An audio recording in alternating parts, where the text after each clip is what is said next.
Hello, welcome to the Career Discovery podcast. On the show today, we'll be learning about our guests' area of expertise, their career journey, and what they wish they'd known when they were just starting out. Thanks so much for watching. We really hope you enjoy the show. Jay, welcome to the show. Hello, Thanks. Joe. Thank you for having me. Thank you so much for being here. I'm really excited to deep dive into you and your work and find out more about you.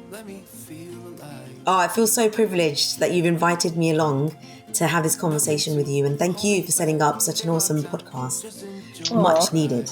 Thank you. All right. Well, before we go deep into you, give us a little bit of a taster about who you are and what you do. So my name's Jay Begum. I am a senior product solutions manager. Mm-hmm. I've been doing the role in my current place for about 4 years, but I've been working in the industry 14 years. Gosh. Wow. I make myself sound so old. I feel old. Long time. Lots of good experience though. Yeah. And do you like listening to podcasts? Yeah, I love a good podcast. Gosh, at the moment, I'm really enjoying Steve Bartlett's Diary of a CEO. Yeah.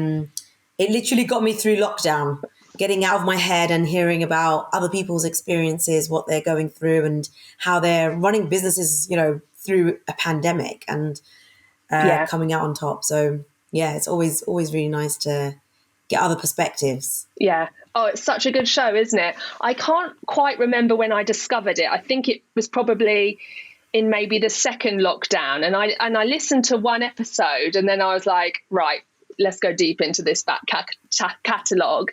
And so many interesting guests. So, yeah, very good podcast. One of my faves too. Yeah. Okay. All right. So product solutions.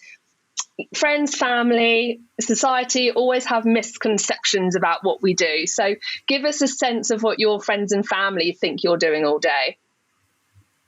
So with my parents, my parents have never sent an email before, right? So the only bank or, that they've ever seen is the Lloyds TSB or the Barclays branch. Yeah. So I think from their perspective, they think I'm not the cashier, but maybe the person that sits in the office in the back.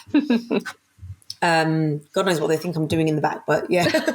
My siblings, they all kind of work in the industry in one way or another. So they have quite a good understanding. Yeah. And I have 10 nieces and nephews. So I always make a point of taking them along to the children's Christmas parties in the office or organising, really small work experience opportunities for them and their friends, if I can, just to start to build the picture. So they all have, quite a good understanding too. Yeah. Not in detail, but, what it's like, what the office is like to work in and general vibes. Yeah. I think it's quite an American tradition to do those family days, isn't it? And I think it's a lovely idea. Yeah. Yeah. Oh. Yeah, we definitely need more of it. It's so valuable. Yeah. All right. And you're working in the investment management industry, right? Uh-huh. And could you, for the audience who maybe doesn't know what that industry is and is about, could you give us a bird's eye view of the, investment management industry, please? So at a high level, asset managers help their clients meet their short-term, medium-term and long-term financial goals. And we add value by ensuring that we can grow our clients' wealth in a way that we consider risk. So balancing risk and reward.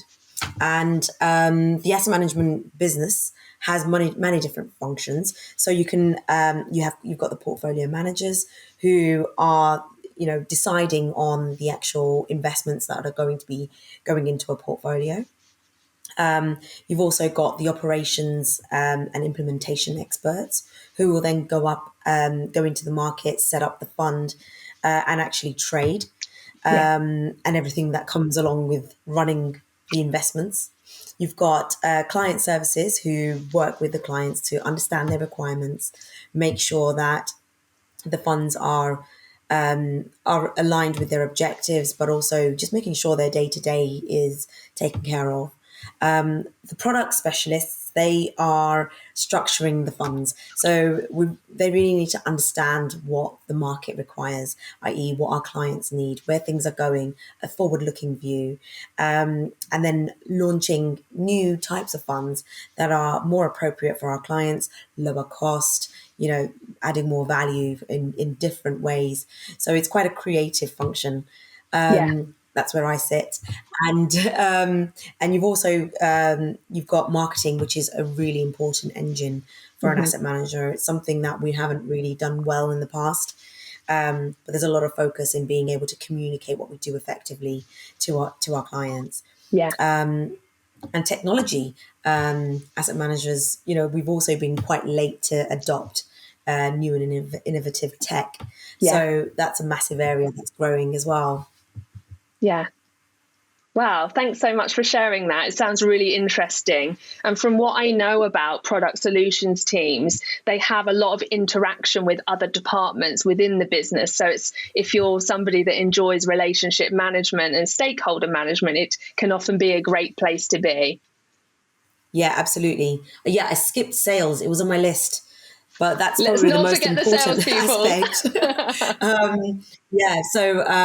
The sales team, gosh, they've got a lot. They're responsible for scoping out the market, looking for clients that we can help. Yeah. Really taking the time to understand their businesses, what their objectives are, and how we can build solutions to meet their objectives in a way that is quick to market, seamless for their investors, Yeah. but also meets all of their regulatory objectives. The regulatory environment is obviously growing more and more. Yeah. So that's always an important element.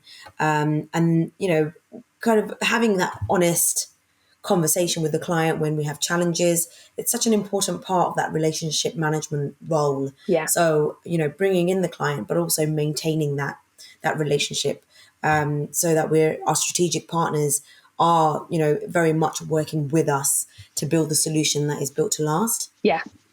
Yeah. Very interesting. So if we were to zoom in on an average Wednesday, what would we find you doing? What kind of activities would you be doing? On an average Wednesday, gosh, okay, that's usually a late evening for me.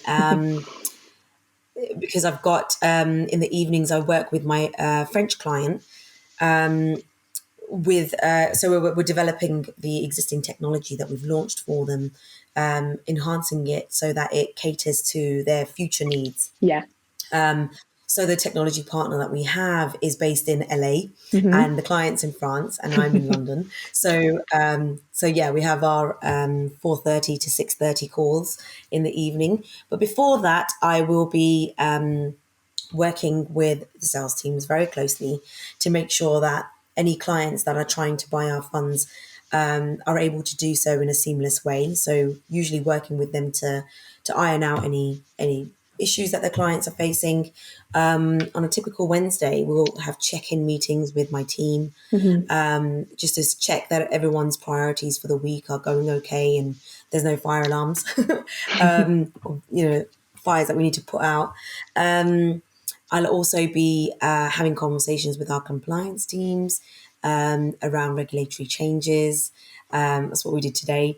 And generally day to day, it's a lot of working with our platforms and working with compliance, legal, sales, the portfolio managers themselves. I've done a little bit of all of that today. Yeah. So it's quite varied. Yeah. And if you were to, I don't know, give us a guesstimate of the split between interacting with people, whether that be internal or external stakeholders versus time spent at your desk doing analytical work, for example, what would that split be? Oh, gosh, that's a difficult one. I mean, now that we're working in a hybrid model, a lot of the time is spent at the desk. Yeah. Whereas pre-COVID, I would barely be at my desk because I'd be physically in and out of meetings, Yeah. meetings with external stakeholders, internal, pretty much throughout the day.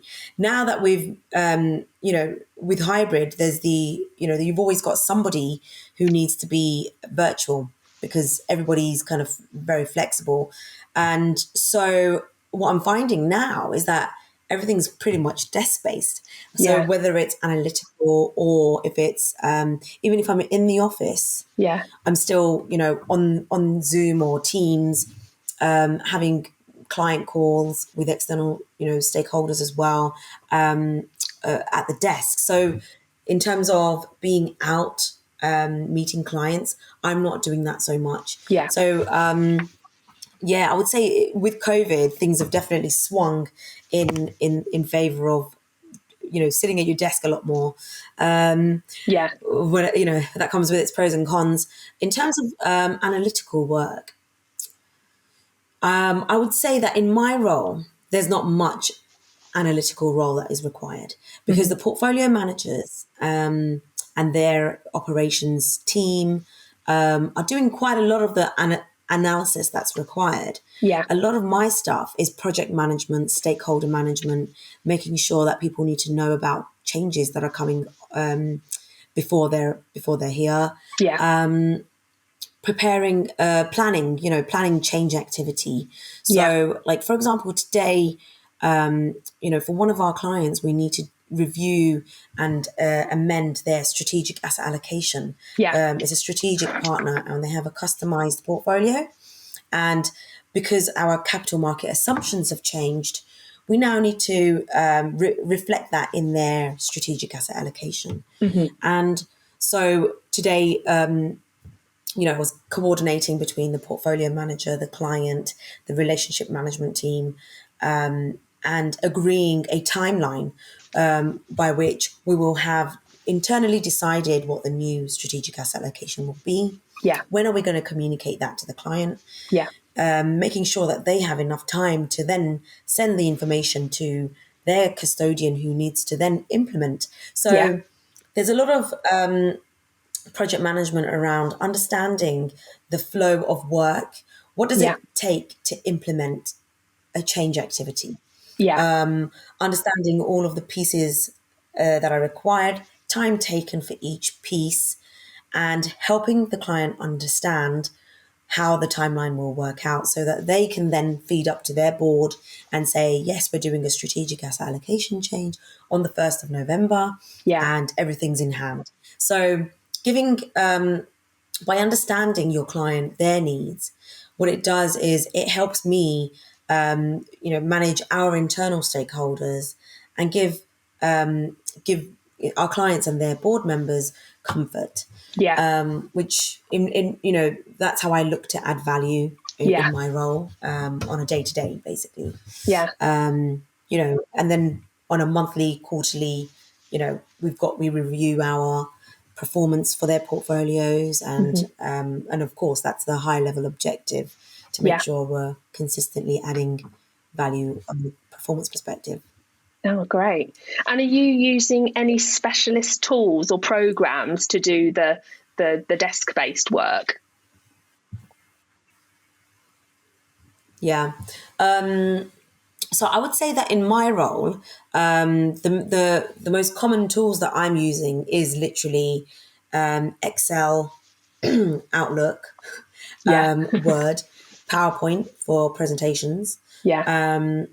OneNote for my very long to-do list, and that helps me communicate my priorities. So in my specific role, I wouldn't say that there's any specialist tools. Yeah. But if you're looking at a career in portfolio management or, portfolio implementation, then Python is definitely one that you would want to, learn. Yeah. And a lot of the work that we do is heavy on data. So SQL or SQL. Mm-hmm. You definitely want to learn some, languages around, managing data Yeah. and how to create scripts to pull data from databases in a quick and efficient way. Yeah. So there is an increased need for people with, specialist tools to come into the roles, definitely. Yeah. Oh, thanks for sharing. So, Jay, moving away from an average Wednesday, what activities happen less frequently? Yeah. So, thinking about more regular deliverables.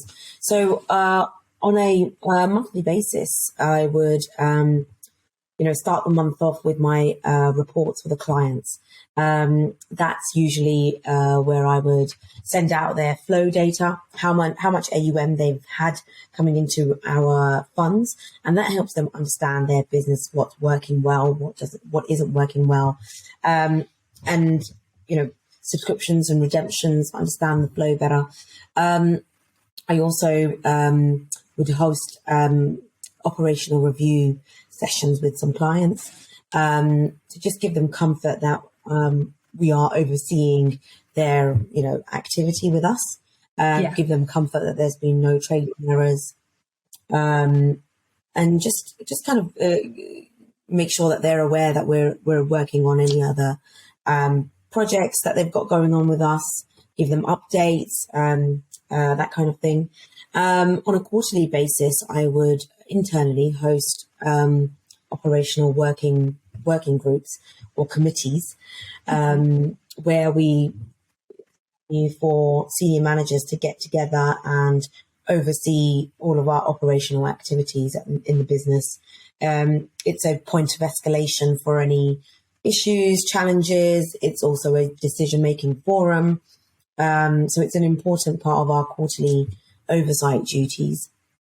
So there are a lot of kind of more regular activities that happen. Those are a few that I can think of off the top of my head. Thank you. If you think about the activities, what are the ones that you love the most? For me, I would say maybe onboarding new strategic partners who we are customizing investment solutions for. The reason why I like that is because that's when I really get involved in more detail, understanding the solution that we're giving them, why it's fit for purpose, understanding the client requirements, and helping them gain confidence in taking the step to work with us. Once you explain to a client how easy it is to implement, how quick it can be, and the value of having the partnership, it's really enjoyable to watch how quickly they make the decision to proceed. And then the actual onboarding process, that's quite exciting for me, just because I get to work with so many different parts of the business, and also different parts of the client's business as well. And having that kind of bird's eye view of everything that needs to happen, I really get a lot of satisfaction from. And then once we've launched their, strategic program, the celebration afterwards, of course, it's amazing. Brilliant. What about the challenges? What's most challenging about your role? I would say the most challenging aspect at the moment, it would definitely be the changing regulation. So every job has aspects that are really good and fun, and every job has mundane aspects too. And unfortunately, everybody, especially in what we do, we are frontline when it comes to risk, compliance, and legal. We need to make sure that everything we do is, we're treating all of our customers fairly. We're, taking customer care into consideration. And, everything that we communicate to our clients needs to be in a fair, non-misleading manner. And so, so everything that goes into actually doing that is also evolving. And so there's a big kind of education piece, and that you need to keep on top of as part of the role to make sure that you're always staying at the forefront and helping our clients stay compliant too. It's a challenge for everyone, and the need is greater for good reasons. So I would say that's probably the most challenging aspect of it. Yeah, just keeping on top of the regulations and doing the necessary to align with those. Yeah, absolutely. When you think about your work and your role, what makes you most proud? Oh gosh. Definitely the client's reaction to us launching their strategic investment solutions, just because I think they're always really impressed by how quickly we're able to come to get their products to market. I've never really worked in a place where it's been so efficient, and the fact that I'm project managing the onboarding and helping to launch that, and then to see the client's reaction, especially when they're experiencing good client outcomes in terms of performance. That's always like such a proud moment, because there's always a little bit of anxiety associated with taking on a new relationship, especially when it's such a big part of their business. And so watching from just an idea to fully fledged launch and having clients invested and seeing how happy people are, that definitely makes me feel really proud. Yeah, because they're taking a massive leap of faith, aren't you? Especially if you're a new provider for them, and then to see a great outcome at the end of the day, I can see why that would make you really proud. Okay. Yeah. Thank you. Right, Jay, let's go back to the beginning. I want to hear where it all started now. But first, what did you want to be when you were a little kid? So, oh gosh, I had a terrible time deciding what I was going to do. First, I wanted to be an optometrist. I knew I wanted to work in a hospital. Yeah. So I did work experience in a hospital. Then I did with a nurse. Mm-hmm. Then I did work experience in Moorfields Eye Hospital with an optometrist or an ophthalmologist. Thankfully I did all that because I realized it really wasn't for me. But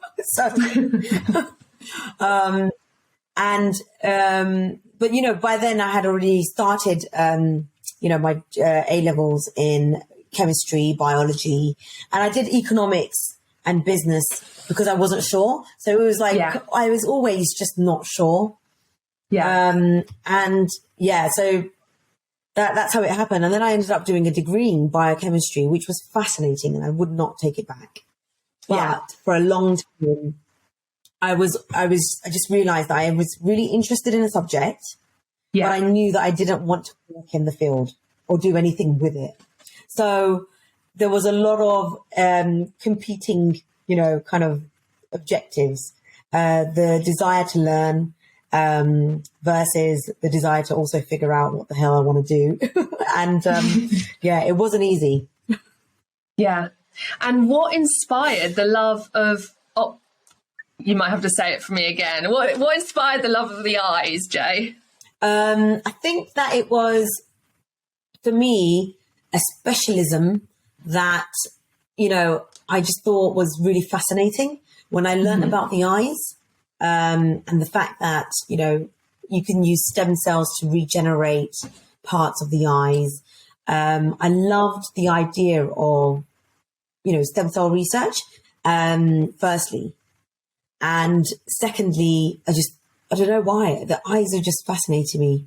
In science, when you learn about vision and how the light comes in, what happens to it in the eye, the way that the picture is upside down in your eye and then it turns, and then you actually see it the right way around. I was fascinated by it. So, that's it. But then also I think with being an optometrist, there's also the business element, because you can set up your own optometrist.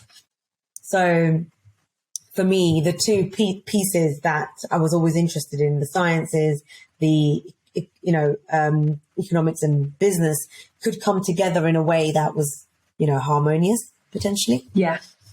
Yeah. Well, that's really interesting.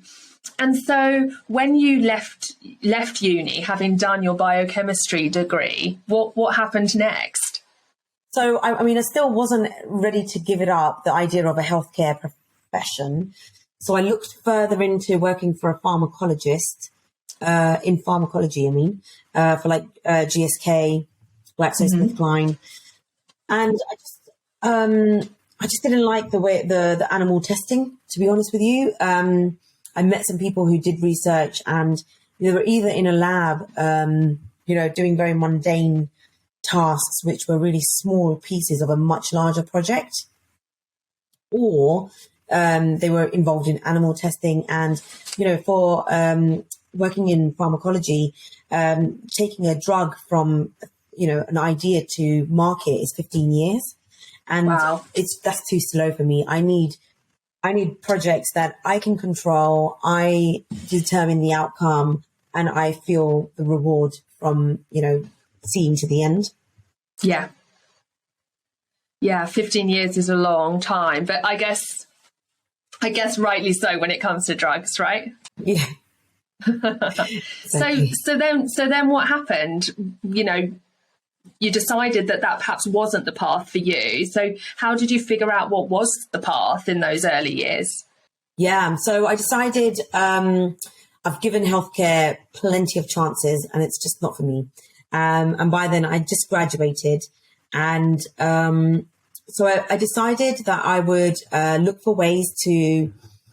I didn't know anything about banking, asset management, and I graduated in 2008. At the height of the credit crisis, and for me, I grew up in Tower Hamlets, in the shadows of Canary Wharf, and everything, watching it all throughout my life. And I decided that it's probably not the best time, but actually through adversity, there's probably a lot of new opportunities that could be created if I was to just be able to get my foot in the door. So I didn't know anything about the industry. So I joined a employability program, and it was run by Tower Hamlets Council. And it was designed to help people in the local community who live in Tower Hamlets, specifically because of the close association with, Canary Wharf. So people from the local area who were not even graduated. And the objective was to just help understand the industry a bit more, do the qualification, the IAQ, with the Securities and Investment Institute, to learn, employability skills. So we had, group sessions where we're given different tasks, and then individual tasks, video interviews where we'd film each other and then review each other's work. We would also, we had to actually go around the room, and it was a bit like The Apprentice. We had to all explain like why we deserve to work in the industry. It was a really strange process to go through, but I'm really glad that I did, because it taught me a lot of resilience. I managed to, through that, get my internship at Citigroup.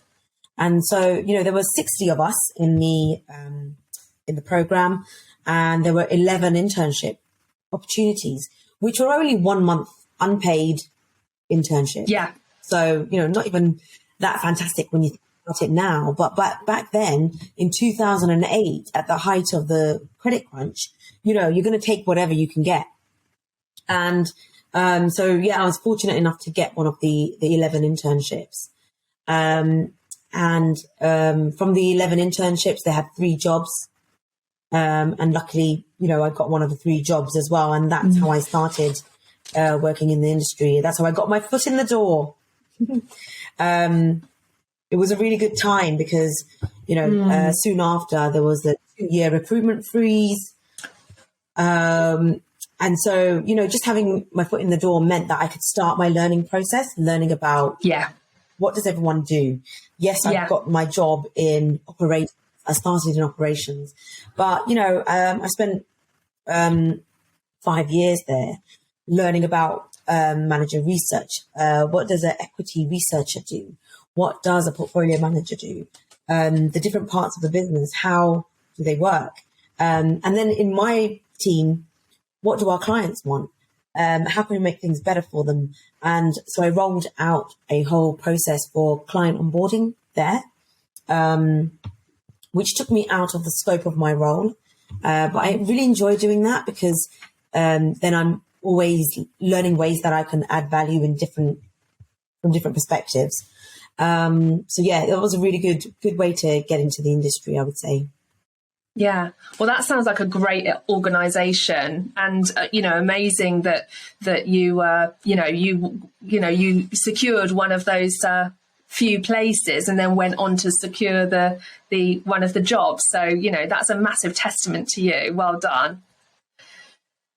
And for those that don't know, I think. And for those that don't know, Citigroup is that an investment bank rather than an asset manager, which is where you're working now? It is indeed, yeah. So Citigroup, they have a massive umbrella structure, so they do have an asset management arm. But yeah, I was working in the investment bank. Yeah. So you stayed at Citigroup for 5 years in operations, and then what happened next? So what Citigroup did was allow me to understand asset managers better because my clients were asset managers. And so it was a difficult transition because the two businesses are very different. However, they are interlinked in many ways. And so in the investment bank, what I was doing is helping asset managers to manage the corporate actions and the trade processing that was taking place on their portfolios. And so when I interviewed for Russell Investments, which is an asset manager, they really appreciated the background knowledge that I had around what it takes to really service those assets from a technical perspective. And that technical knowledge, the reason why it's so valuable is because when you move into asset management, there is a lot of technical projects that need momentum. So it needs someone who is really driven to get results. So you need to be outcome orientated. You need to really want to understand how things work.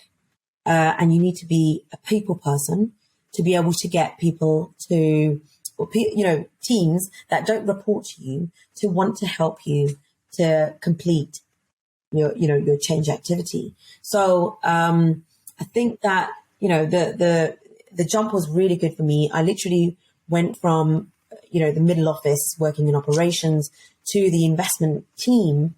And at Russell Investments, I was the implementation specialist who would sit within the portfolio management investment committee.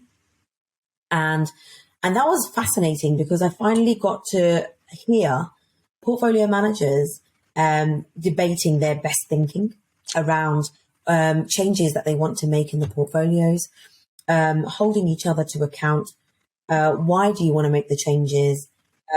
And I did a lot of my learning in that forum. And so once the decisions were made around the changes to the portfolio, I would be responsible for going away and working with the rest of the business to manage a portfolio of change activity.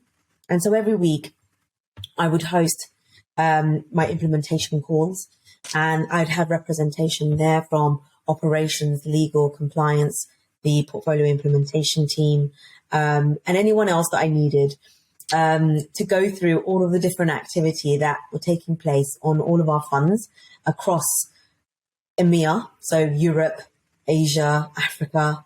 And we would literally go through each item and make sure that we knew where everything was, when it's going to be completed, if there's obstacles, what do we need to do to overcome them. And so what it meant was that our portfolio stayed very dynamic and changed in a very efficient way. So that was great exposure for me. Yeah, loved it. Yeah.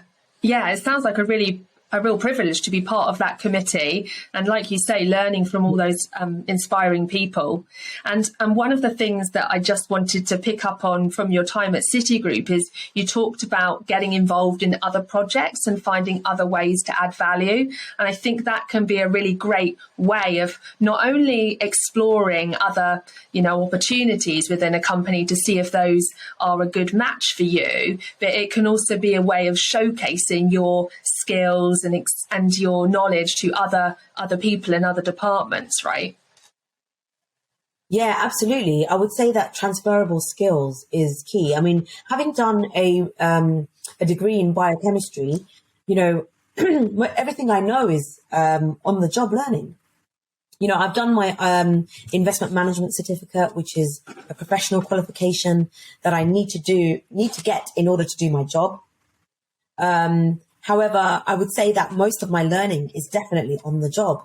And so it's really important that you're constantly looking for ways to expand your horizon and learn about what other people do and how you can add value to different parts of the business. I love the idea that everybody in the business is working towards a common goal. And so whatever you can do to, find ways to reduce friction, bottlenecks in processes, setting out best practice. Clients are complaining because this particular thing is very slow. Well, then let's find out why it's slow. Let's have conversations and see if there's ways to do things better. And I think just from thinking about things in a very client-driven way, giving our clients the best outcome, helps you to navigate your own career, but also within the business to really showcase your talent. Yeah, that's really great advice. Thank you, Jay. So you're now at Russell, and is this your first step into the product solutions world?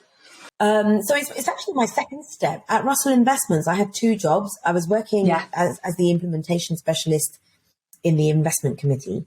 And then my second role at Russell was actually in the product team. And that was awesome experience because I finally got to launch a fund, an investment vehicle from concept to actually having some money in a fund. And understanding everything that it takes from drawing up, working with legal to create the prospectus, working with the portfolio manager to define the investment objectives of a fund, working with operations to understand the trading requirements, making sure all of the markets that we need to trade in are open. How long are they going to take? Working with compliance to make sure that the exposure to those instruments and those stocks and bonds are in a way that is compliant with our regulatory objectives. And then helping the sales team understand, what does the fund do? Where is it registered for sale? How can we sell in those markets? And helping them prep to go to market. And then when we finally get some assets in, watching the flow of money going from the client's account through their custodian into our custodian and into our fund is amazing. So you literally get to see the end to end.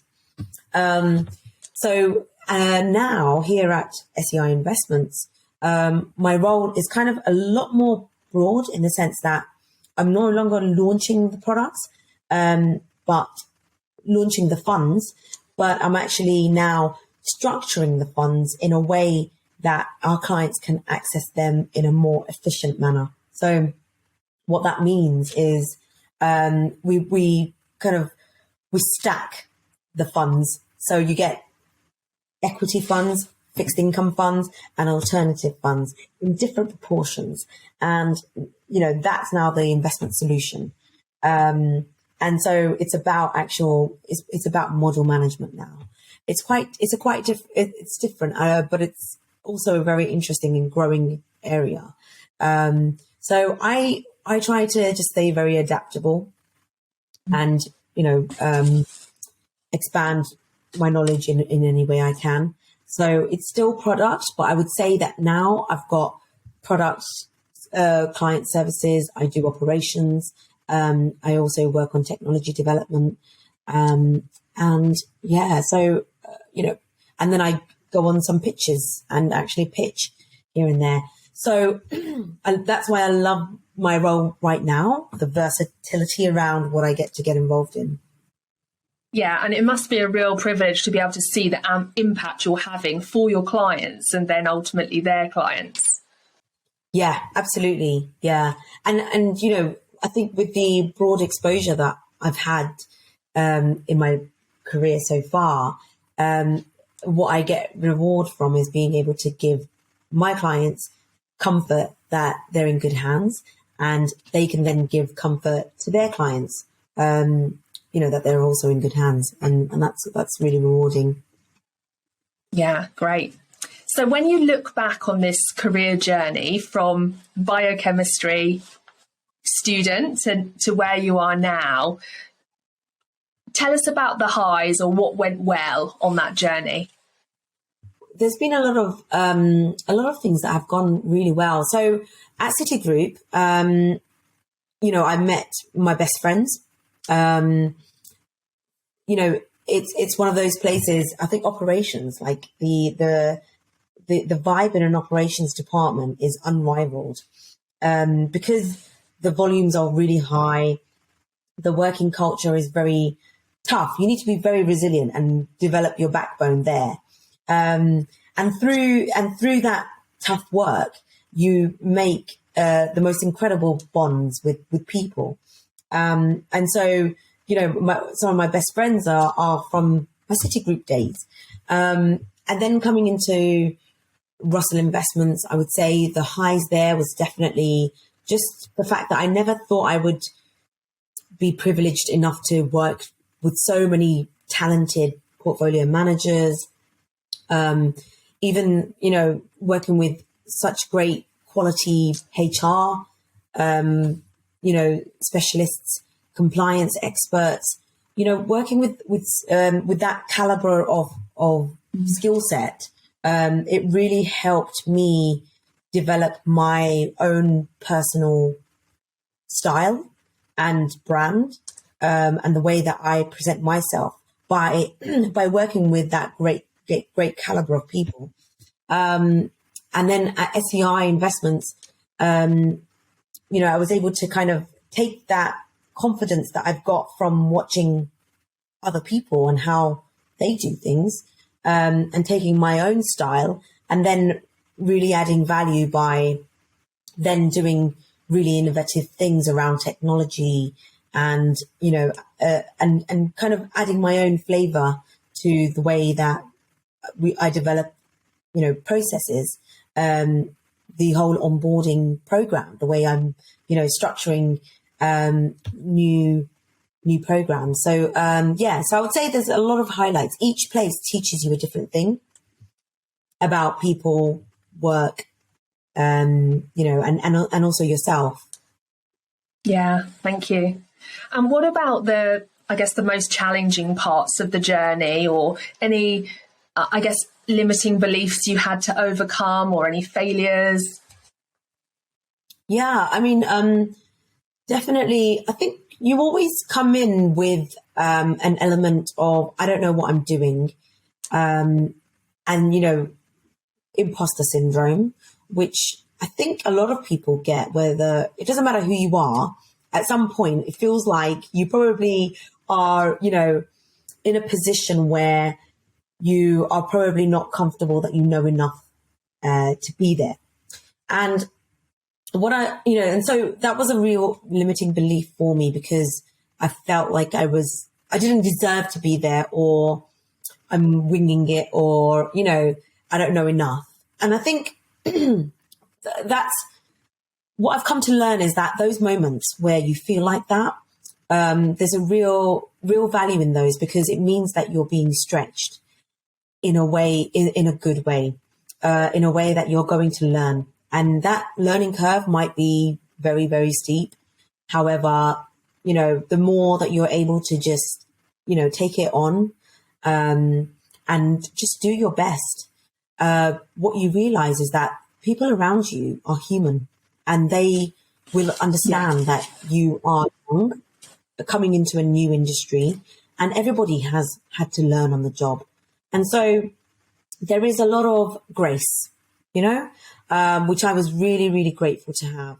And people, as long as, people could see that I, in the investment committee, when my first investment committee, for example, and I'm like, wow, I have no idea what a portfolio is. Like, literally, I don't know what to say. And I was quiet for a long time. I couldn't find my voice, because I had no idea what anyone was talking about. And I think there was so much patience and grace around just giving me that time. And it literally was like learning a new language for me. And I could see it over time, over the course of a few months. It takes months for you to finally start to understand how things are pieced together. And then, what questions to ask. So, I would say, don't put too much pressure on yourself to have all the answers. It's really okay not to know, as long as, that you don't just sit there and say, I don't know. You need to definitely have that drive or desire to want to know, and go out there and find out. And that is literally all people, want and appreciate. Yeah. And I think you're right. Imposter syndrome is something that everybody suffers from, no matter who you are. And you've just told us about that great grace that those organisations gave you. And sometimes we just need to give ourselves a bit of grace. Jay, can you tell us about the role of mentors or role models or sponsors, and how that's impacted your journey? Yeah, absolutely. I would say that the role of a mentor is crucial, especially in times when you're feeling uncomfortable and you're feeling stretched, or like you're suffering from, the fear of failure. Or it's so important to have someone to go to with an objective view of your situation, someone to bounce ideas off. And I think that, for a young girl like me coming into the industry, just seeing somebody doing something that I admired was really valuable, because visual representation is key. We talk about manifestation, right? It is literally manifestation. So whether your mentor is, of the same sex or opposite sex, whoever they are, they could be from a different background, just having time and, understanding how someone is operating at that more senior level, I would say is so key to helping you understand your own style, how you want to come across and show up in the world, and at work. So from, not just the career perspective, but also from a personal perspective and managing work-life balance. How do other people do it? It's you learn through having great mentors, whether it's official or unofficial. I would say that I've never had an official mentor. I've always sought out, people, mostly women. It's just worked out for me that way. I connect very well with women. I've always sought out women who are who I admire or I feel as though are successful, because I want to be successful myself. And so, it's usually very natural. For me, it's, when I'm meeting someone in the kitchen and I'm asking, so, what do you do? And then the next time in the kitchen, I see them, I'm like, oh, I'd love to learn more about what you do. Do you mind if we go for a coffee? And then, you just go for like once a month coffee meetings, where you bounce off ideas about what you do and what they do, so it doesn't have to be a formal mentorship program, because a lot of companies don't do that very well, unfortunately. So I would say don't let that stop you. It's so important that you find someone who you can turn to when you're struggling. Someone who you don't necessarily work directly with, who has an objective view of your situation.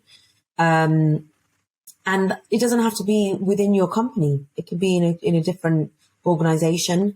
But it definitely helps to have someone with the same industry knowledge, just so they can appreciate the complexities around the dynamics that you're in. I would say that would help. Yeah, those are great tips. And I think, like you said, it doesn't have to be a formal program. And also you touched on networking there. Some people really struggle with networking. But like you say, if you're just bumping into somebody in the kitchen and it's, oh, what do you do? And then the next time, I'd love to know more. Can we get a coffee? I think most people would be able to do that in an informal situation in the kitchen. And that could lead to a lovely friendship where that could be really helpful for actually both of you. Yeah, absolutely. I think, I struggle with, networking, just kind of sending someone an email and asking them, oh, I'd love to know more about your job. Let's meet, in that kind of formal capacity through an email. I really struggle with that, to be honest. I'm definitely, especially as a female, networking with men, because, let's face it, the industry is still male dominated. It needs to be a lot more natural, and so I've definitely had more success networking with men, just naturally, in the kitchen, or just walking over to their desk. If it's someone that I need to work with in some capacity, spending a little bit more time just asking how they are. How are the kids? What did you get up to this weekend? And, and just by doing that over time, you build a strong network of relationships, both male and female. So it can be more challenging, I would say, being a female, but if you do it in a natural way, I think, just take, it could be very, very, let's face it, your network is your strength, to be honest, in the long term. Because as you move up the ladder, you need people to vouch for you, or you need sponsors, and you will always look to your network for that in whatever capacity. Yeah, and I think it's so important to find what works for you, whether that is like the conversation in the kitchen or sending that email. 9 times out of 10, that person on the receiving end of that question or email is going to be like, oh my goodness, of course, I'd love to tell you more. Sure, let's do it. So, yeah, and if they don't reply, it's probably just because they're busy. Absolutely. Yeah, so ask the question or send the email.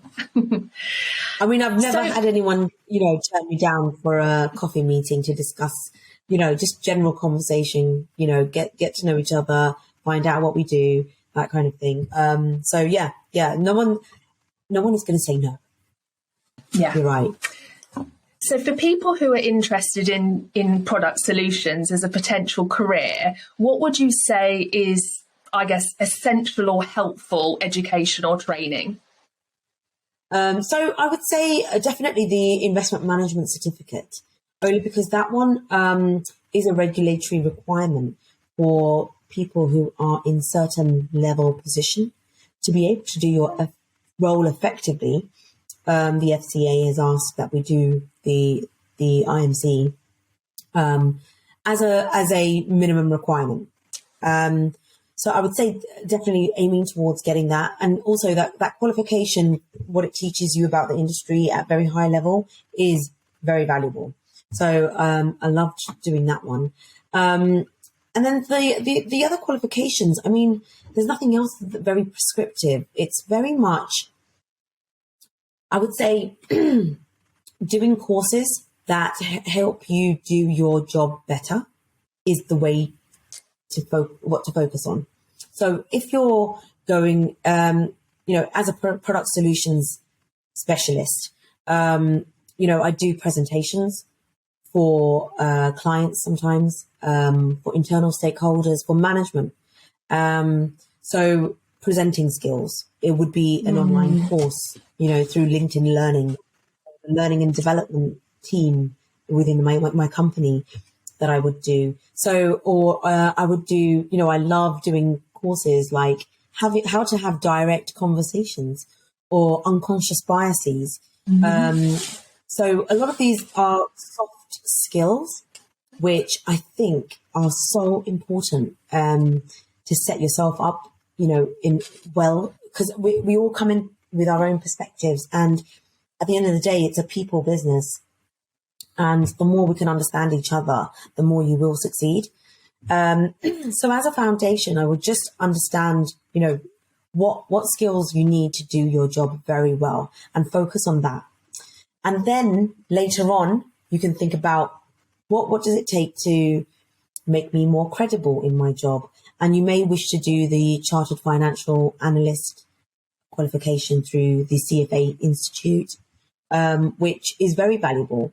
It's a 3 to 4 year master's level program, and it's renowned for being internationally recognized and challenging. So that's why it would, getting be very, very good. Do you need it? I would say no.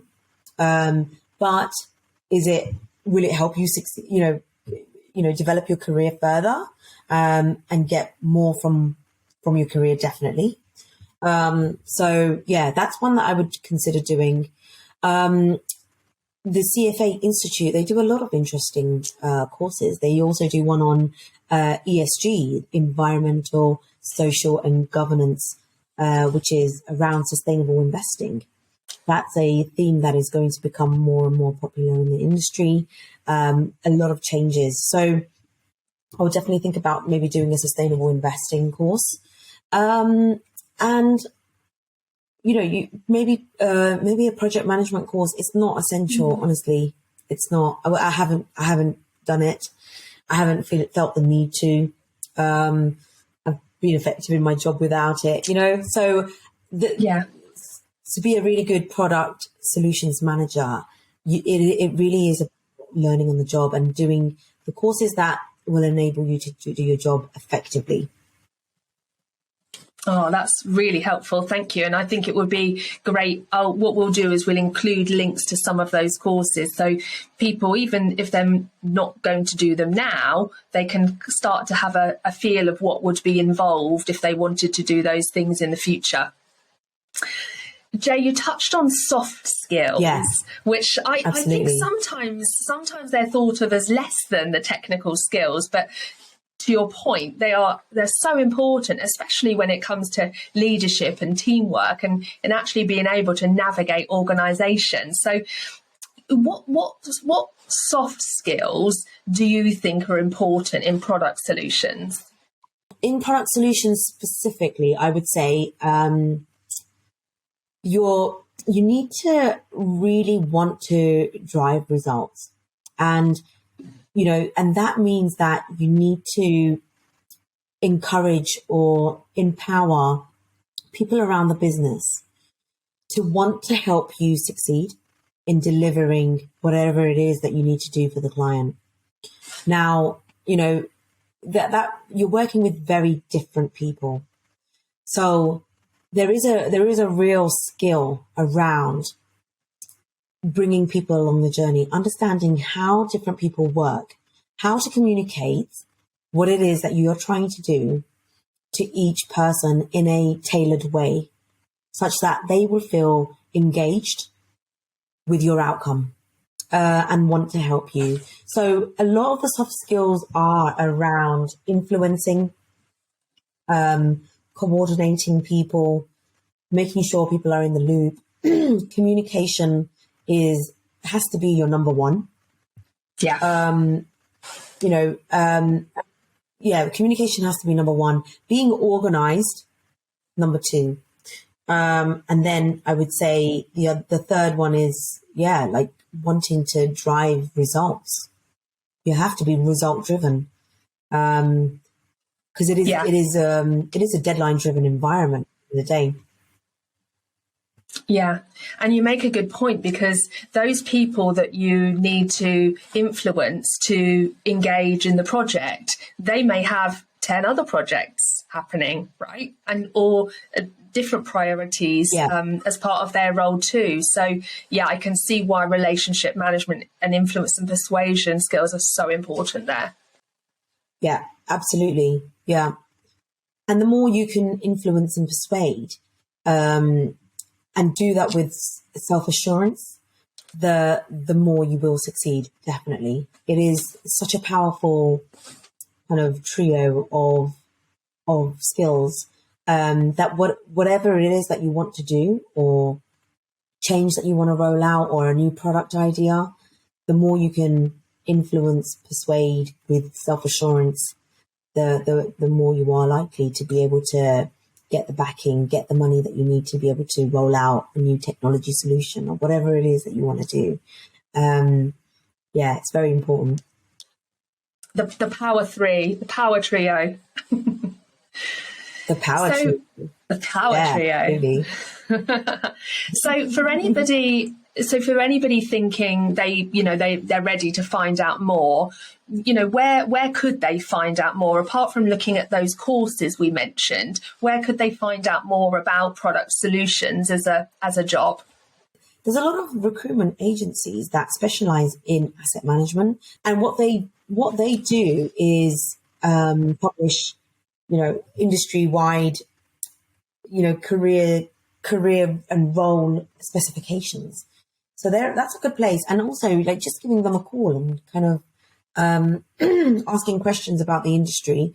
They're very, very knowledgeable, not just on product, but also relationship management, portfolio management. And unfortunately, that for me right now, that's the best way I can think of to learn about what the different types of roles are, because these people need to understand it through and through, so that they can connect people with businesses really effectively. Like at university, I remember going to, was it Prospect, the careers agency that, you would have there. And unfortunately, I didn't find them knowledgeable enough in enough detail to help me really understand what I wanted to do. So I would say there's the recruitment agencies that specialize in asset management. There's also the Tower Hamlets Business Partnership, and they work with companies to help get new talent into the industry. Not just, and they also work with portfolio managers themselves. And the real value in having a partnership, working with a partnership like that, is that they want to educate, young people on the industry and how it works. So there's also the Securities and Investment Institute. Yeah. They're really cool. We do so many cool courses as well. Yeah, and we'll find the links to those websites, because it might be that they have quite good descriptions of each department, and perhaps they have a description of the product solutions department if somebody wants to find out more. And And you mentioned Yeah. recruitment agencies, but also, if you just go onto LinkedIn and type in the job title, product solutions, actually, even though you're not necessarily looking for a job yet, hundreds of job descriptions will pop up, and you'll be able to look at a few of those and get a feel for, is this the type of work I'd want to be doing? And B, is this the kind of thing I feel like I could get myself qualified to do? So that might be another way of thinking about it. Yeah, I wish we had LinkedIn when I was starting out. That would have helped. Gosh. So many things. Okay. Now, Jay, as we move towards wrapping up, I'd really love to know, when you was just starting out, what do you know now that you wish you'd known then? Okay. I mean, the first thing that comes to mind is probably that don't wait for people to recognize your contribution and give you a pay rise and a bonus because you've worked really hard. What I know now is that you need to champion yourself. Be your own cheerleader. You have to do it. It's so cringy and I'm terrible at it still. However, it's such an important thing to be able to do, And what I do now is just set up a folder in my outbox. And every time somebody says, thank you so much for helping me with this, you really added value. Or when I finish a project and, I get a pat on the back from the manager, I save those in a folder so that at the end of the year, when I'm doing my appraisal, I can quickly scroll through the emails and remind myself of all the good work that I've done and really quickly be able to just articulate it and vouch for myself in a way that doesn't feel fake. Mm-hmm. I think we struggle to do it with, in an authentic way. But really finding your own way or style when it comes to promoting yourself is really important. And, so I think that's the main one. No one ever told me that you have to ask for a pay rise. It's because they were hoping you wouldn't ask. Yeah. Well, the audience know now, and that is the main thing. Mm-hmm. Yeah, absolutely. And what would you say to your younger self who is doing her A-levels, who's thinking about working with eyes, an optometrist, and is going off to do biochemistry? What would you say to that younger self, when you were not quite sure what to do and which direction to go in? I basically told myself that right now, your purpose is to learn something that you're really passionate about. Just do a subject that is you're going to be able to do in a lot of detail for 3 years because you want to come out with a good grade. If I did a 3-year degree in economics, I really don't think I would have done that well, honestly.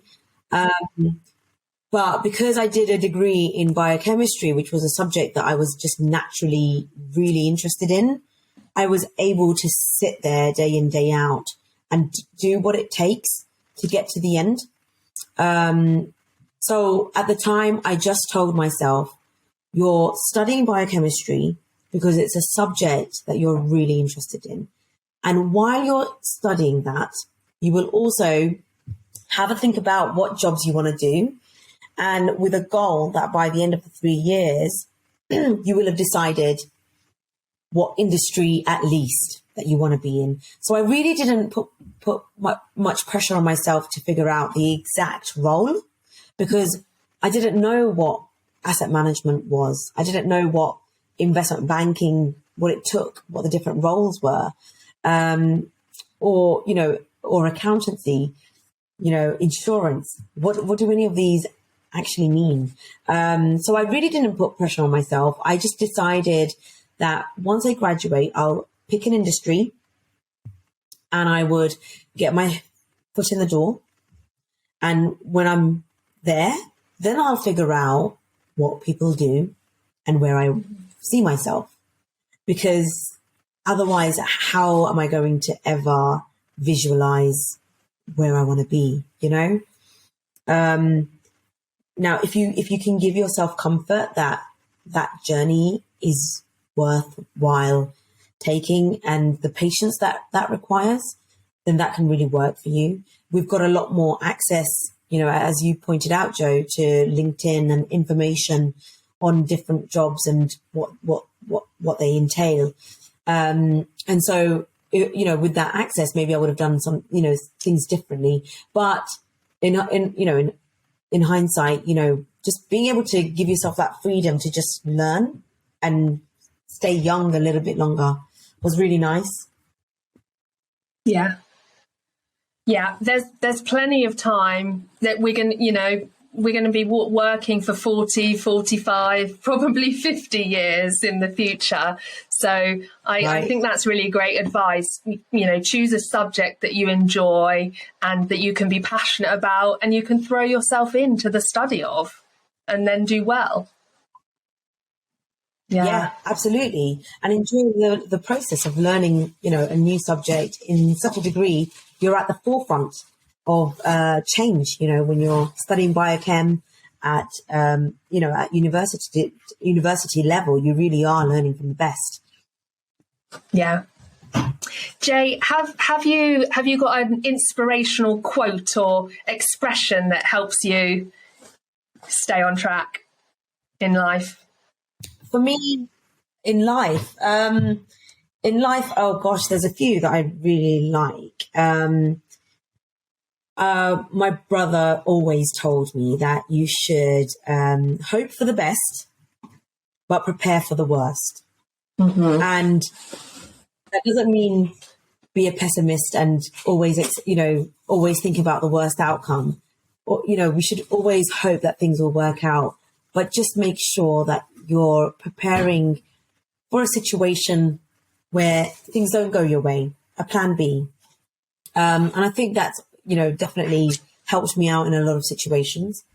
And then I would say the other quote that's always helped me is, you know, dare to dream big, you know, why limit yourself to a small dream when, you know, you can think a bit bigger by seeing how people do things differently. So, yeah, that's not really a quote, but yeah, dream big. Dream big. Yeah, I love that. I really love that. Thank you. One of mine is, if you're thinking of doing something, it's the best time to start was a year ago. The next best time to start is tomorrow. And I think that's really good for when you're putting off a decision or something that you know you want to do, but you're just procrastinating over because you're a bit scared or something. Yeah. Yeah. I love that. Oh my gosh. I'm gonna have to use that. I need a new quote. Thank you. Jay, thank you so much for joining us. It's been really, really fascinating. I feel like we've learned a ton about the investment management industry, a ton about product solutions, and you've given us so much great advice. So I found it really valuable, and I know that the audience is going to find it so valuable too. So before we say goodbye, is there anything you'd like to say to the audience before we go? Well, firstly, Joe, thank you so much for having me. This has been such an awesome conversation. Before I go, I would say that the asset management industry is really, really struggling to recruit people from diverse backgrounds, from every, diverse, segment of society that you can think of. Please, don't feel as though the industry is not for you. Things are changing. It's a very welcoming industry. And we really need people to apply. So don't be afraid. Put your hat in the ring and you never know where it could lead you. So please be brave and join me in asset management. Thank you, Jay. That was brilliant. Thank you so much. Thanks so much for joining us today. We really hope you enjoyed the show. If you gained any value out of today's episode, please help us spread the word by subscribing to the podcast. And if you have any questions, comments, or suggestions, we would love your feedback. Please use the links in the show notes to get in touch. Thank you so much for watching. We'll see you next time.